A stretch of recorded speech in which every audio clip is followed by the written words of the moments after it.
தன்னம்பிக்கை சிகரமாக வாழ்வில் ஜொலிக்கும் சிம்மராசி அன்பர்களே, நீங்கள் சூரியனை ராசிநாதனாக கொண்டவர்கள்.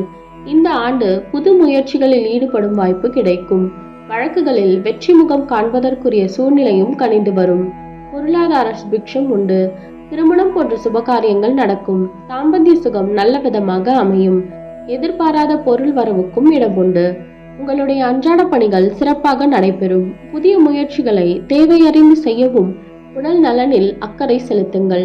தந்தை நலனில் கவனம் செலுத்த வேண்டியும் வரலாம். பயணத்தை தவிர்ப்பது நல்லது.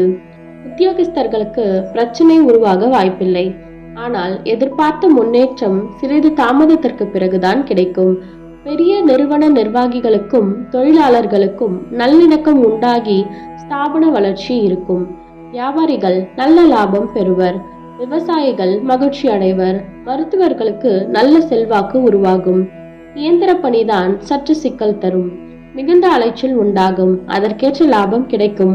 வேலைகளை முடிப்பதற்கு அரும்பாடு பட வேண்டியிருக்கும். அரசியல்வாதிகள் ஏற்றம் பெறுவர். அரசாங்க காரியங்களுக்கும் துரிதமுடன் நடைபெற வாய்ப்புண்டு. உடல் நலம், குடும்ப நலம், பொருளாதார நலம் எல்லாமே சிறப்பாக அமையும். சில தொல்லைகள் ஏற்படலாம். ஆனால் அவற்றை சமாளிக்கும் ஆற்றல் ஏற்படவும் வாய்ப்புண்டு. கலைத்துறை நல்ல விதமாக அமையும். கற்றறிந்த மேலோர் கௌரவிக்கப்படுவர். கணிசமான பொருள் பாக்கியமும் பெற இடம் உண்டு. பலவிதமான நன்மைகள் உண்டாகக்கூடிய நல்ல நேரம். உங்களுடைய அந்தஸ்து சிறப்பாக இருக்கும். பொருளாதார சுபிக்ஷமும் சீராகவே இருக்கும். பெண்களுக்கு உற்றார் உறவினர் வருகையும் அதனால் மகிழ்ச்சியும் உண்டு. குறிப்பாக திருமண ஏற்பாடு கைகூடி வர வாய்ப்புண்டு. பெற்றோரால் பிள்ளைகளும் பிள்ளைகளால் பெற்றோரும் நலம் காண்பர்.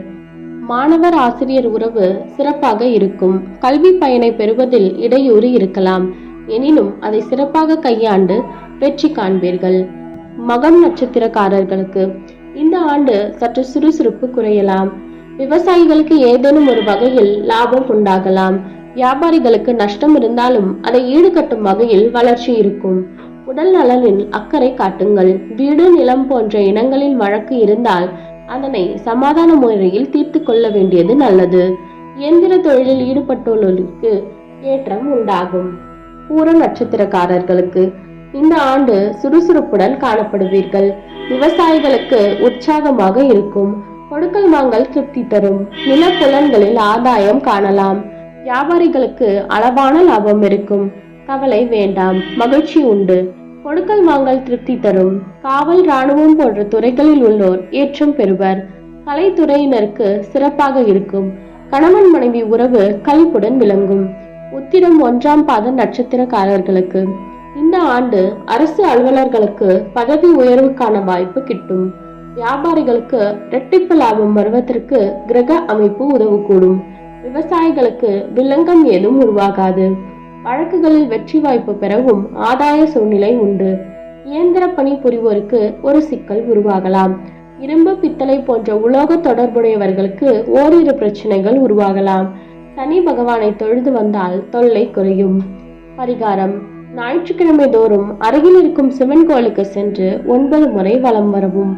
சிறப்பு பரிகாரம்: பிரதோஷம் தோறும் அபிஷேகத்திற்கு நெய் மற்றும் தேன் கொடுக்கவும். தினமும் சூரிய நமஸ்காரம் செய்யவும். அதிர்ஷ்ட திசைகள்: கிழக்கு, வடக்கு.